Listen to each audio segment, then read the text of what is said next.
ডুমুরের ভাজি খেলেন নাকি গরুর ভুঁড়ি বা বট খেলেন এটা বুঝতেই পারবেন না যদি আমার এই রেসিপিটি একবার ফলো করেন। আসসালামু আলাইকুম, রেসিপিস বাই তাসনিমে আপনাদের সবাইকে স্বাগতম।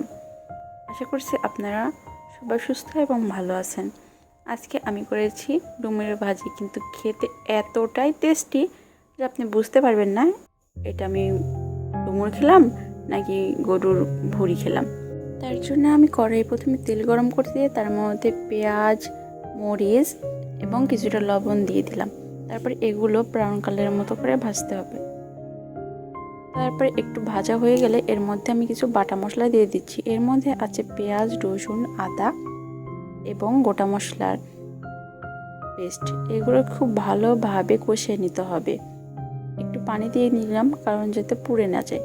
আর যেহেতু আমি এখানে কাঁচা মরিচ ইউজ করছি তার জন্য খুব একটা গুঁড়ো মরিচ আমি ইউজ করব না আজকে। আর এর মধ্যে আমি এখন দিয়ে দিচ্ছি হলুদের গুঁড়ো, তারপর একটুখানি মরিচের গুঁড়ো, যেহেতু আজকে আমি কাঁচা মরিচ ব্যবহার করেছি। তারপরে এগুলো খুব ভালোভাবে আবার কষিয়ে নিতে হবে। যখন কষানো শেষ হয়ে যাবে তখন এর মধ্যে আমি দিয়ে দিব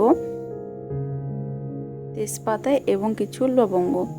তো লবঙ্গ দিলে কিন্তু অন্যরকম একটা ফ্লেভার চলে আসে এর মধ্যে, একদম ভুঁড়ির বা বটের যে ফ্লেভার সেটা। তারপরে আমি এর মধ্যে দিয়ে দিচ্ছি আগে থেকে আমার সিদ্ধ করে রাখা ডুমুর এবং আলু। যেহেতু এগুলো ফ্রিজের মধ্যে ছিল তার জন্য এরকম একটা ধোয়ার মধ্যে উঠে গেছে। যদি আপনারা টাটকা টাটকা রান্না করতে পারেন সেটা খেতে কিন্তু আরও টেস্ট লাগবে। আর এগুলো অনেক দিনও হয়ে গেছে, ফ্রিজে রেখে দিয়েছিলাম, তার জন্য এরকম ধোয়া উঠছিল।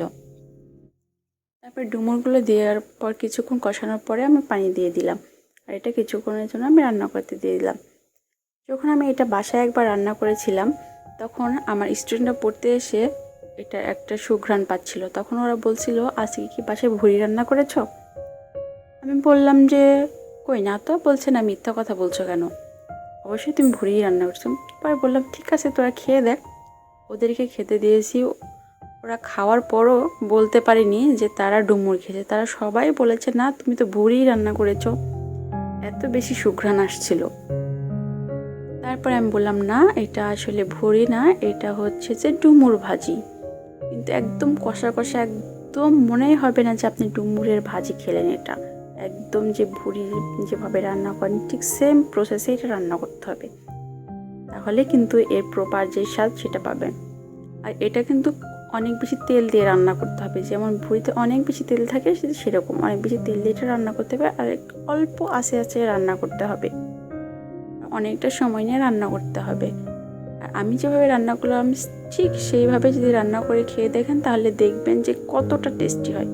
অনেকে ডুমুর দিয়ে ডাল দিয়ে রান্না করে খায়, কিন্তু আমি কখনো ডাল দিয়ে ডুমুর রান্না করে খাইনি। কেউ যদি রান্না করে খেয়ে থাকেন অবশ্যই রেসিপিটা আমার সাথে শেয়ার করবেন, আমি একদিন ট্রাই করব। আর আমার রেসিপিটা অবশ্যই ট্রাই করবেন আপনারা সবাই। এই তো দেখুন, আমি যখন হয়ে গেছিলো সেই মুহূর্তে আমি কিছু গরম মশলার গুঁড়া দিয়ে দিয়েছি। তারপরে তেল দিয়ে আরও কিছুক্ষণ রান্না করে নামিয়ে ফেলেছি। আশা করি আমার রেসিপিটা সবার ভালো লাগবে। যদি ভালো লেগে থাকে অবশ্যই লাইক, কমেন্ট এবং শেয়ার করে দিবেন। দেখুন দেখতে কতটা সুন্দর হয়েছে, দেখে খেতেই ইচ্ছে করছে।